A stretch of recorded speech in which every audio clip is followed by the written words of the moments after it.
Welcome to the Septuagint versus the Masoretic. This is the only ministry on earth that is doing this work of comparing the Septuagint, the version of the Bible that existed and was used by Jesus Christ and his disciples, and comparing the Masoretic text, which is the version of the Bible that came after Jesus Christ had lived, died, and was resurrected. I don't say this to toot my own horn, to say that this is the only ministry on the earth or the only entity on the planet doing this kind of work. I do this to move people to envy in order so that they would be zealous to help me. I don't know how many years I have on this earth that Yah has given me, but I will do my best of what I can to cover as much as possible. But the harvest is great and the laborers are few. I'm only one person doing from cover to cover, Genesis to Malachi. So far I'm at Deuteronomy. After doing this for about a couple years now. And we still have the New Testament. You have Matthew to Revelation. So there's a lot of work. So I could use help if anyone would like to volunteer. You're not being paid. You're simply doing the work of Yah in terms of deciphering the truth and sharing it with others. So without further ado, we're going to look at Deuteronomy chapter 15 today, and we have 23 verses. In verse 2, we see the first difference, ordinance versus manner. So it's not merely explaining this is how it is described. This is an ordinance. This is a specific commandment. Here it says, you shall remit versus every creditor. So it's impersonal in the Masoretic. Describes it as a private debt versus just lending. So I think that's an important point. It is a private debt, not like a bank transaction done by a big bank. So I'm going to put there a significant difference. And you shall not ask payment versus exacting. So it's a little more specific as to what the action is that you're asking payment. No, you're not exacting, like you're taking what is required or what is owed to you. You're simply asking payment. Moving on to verse 4. It says here, for there shall not be a poor person. Here it says, save when there shall be no poor. So what the Septuagint is saying is because of this ordinance, that if you follow this, there will not be any poor among your brethren, specifically. On the other hand, the Masoretic is saying, just make sure there's no poor among you. Somehow you're going to do this. Doesn't say how, but it's a little more vague. And it says, Yah, your Elohim will surely bless you versus shall greatly bless you. So it sounds like it's a double guarantee in the Septuagint in terms of being blessed. In verse 6, we have an omission of in the way of which he spoke to you. So this could mean you've been blessed in the journey you have undertaken, or perhaps you've been blessed in the way, in the manner that he spoke to you and what he described to you. Verse 8, the word here, wants, should be, in my opinion, is better rendered as lacks or lacking.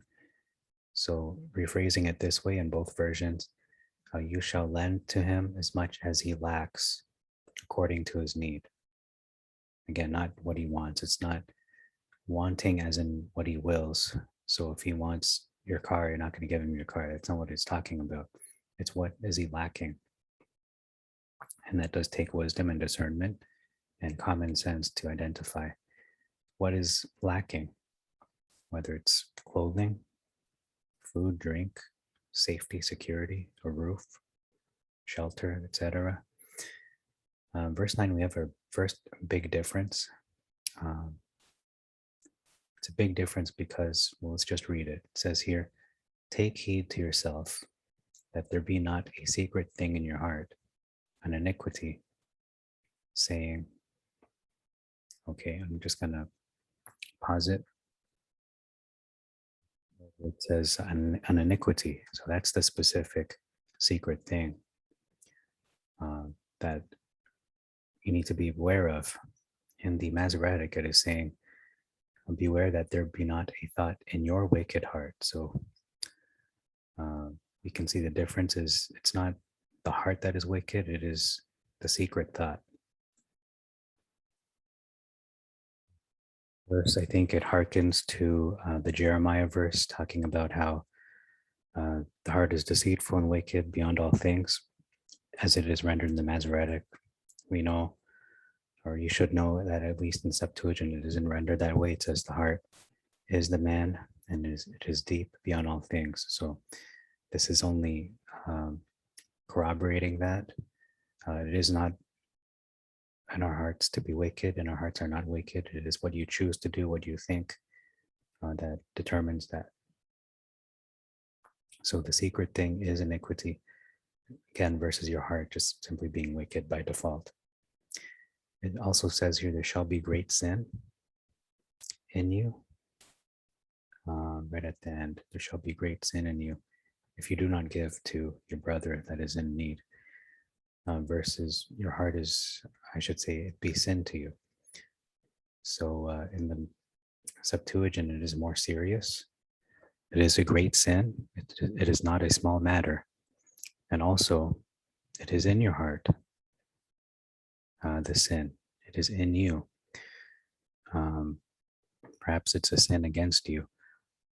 On the other hand, the Masoretic is saying it is a sin and not specifying just how severe and how serious it is.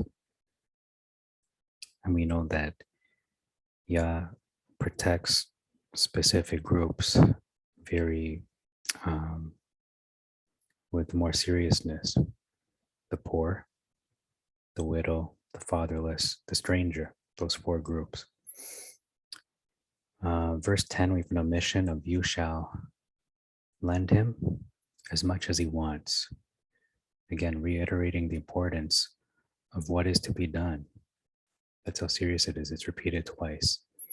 And we have here grudge in your heart. You shall not grudge in your heart versus you shall not be grieved. So it's one thing to take a grudge in your heart. You know, you have a person that is giving, but they still have a grudge. Perhaps they're giving grudgingly. They're not giving cheerfully. They're doing it out of obligation, or they simply don't like the person. It could be many reasons, but when someone is grieved, when you give, I mean, it is similar, but grieving sounds like you're mourning. So you don't even want to part with your money or whatever your resources are. But in any case, it is a negative feeling. But I wanted to talk about that and describe that difference in more specifics. On this account, Yah will bless you versus for this thing. Okay, in verse 11, I believe this is a reminiscent of Matthew 26:11, where Yeshua says, you will always have the poor with you. And this is echoing the similar sentiment that the poor shall never cease out of the land in the Masoretic. In the Septuagint, they shall not fail off your land. So I was having some difficulty understanding how can they not fail, not meaning that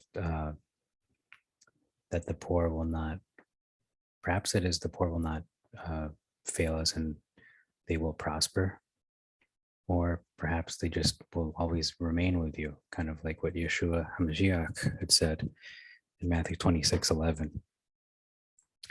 And it says here, surely, you shall surely. Surely was omitted. And we see here distressed versus needy. Now we know it's one thing for someone to be very needy and demanding, but no, this is someone who's distressed, whose soul is vexed, they are being afflicted, they are suffering, and possibly destitute. So those are possible conditions they would be in. Verse 12, he shall serve 6 years to you versus and serve 6 years. So the number of years, I believe, is part of this commandment. It is a part of this condition versus simply serving a random number and they just throw out 6 years. I believe that is part of that command. Or perhaps it is one of the customs of what was the expectation that day, that someone would serve for at least 6 years. Verse 14, give him provision for the way, for the journey, versus to furnish him liberally. So I don't believe this is talking about giving extravagantly, just going to give him, everything and just rain down every riches on him. No, I think you're giving maybe freely or cheerfully. That could be one way to understand it. But again, I prefer the rendering of the Septuagint, not just prefer it, but that is what Yeshua and the disciples used. So you're giving him what he's needing for his journey, not giving over the top and extravagantly. Not that you aren't giving over the top, but you're giving him what he needs for the journey, not giving him in an extravagant way things he may not need. We're going to ignore the next two verses. They aren't major differences or significant. Verse 18, when they are sent out free from you, versus him, you send him away. So this seems to imply or suggest that in the Septuagint, the servant possibly has a wife, acquired a wife, and maybe raised children. So possibly his family that is describing here versus simply him in the Masoretic. It says here, according to the annual hire of a hireling. In the Masoretic, it is rendered, he has been worth a double hired servant. So this is a little confusing. It's more clear in the Septuagint that you are being fair to him. You're giving him what his salary is due to him. You pay the worker what is worthy of his wages, or the wages are worthy of his work. On the other hand, in the Masoretic, it sounds like he either did double the work, so he did double overtime or worked double hours, or perhaps he provided double the results. So whatever his work did, the results yielded double of one regular servant would have done. That is not a Hebrew or of your brothers and sisters of your bloodline. And the last difference noted here is in verse 21. It says here evil regarding blemish and ill. So that's all I have for you for this chapter, Deuteronomy 15. Thank you very much for your time, and may God bless you and make your way prosperous.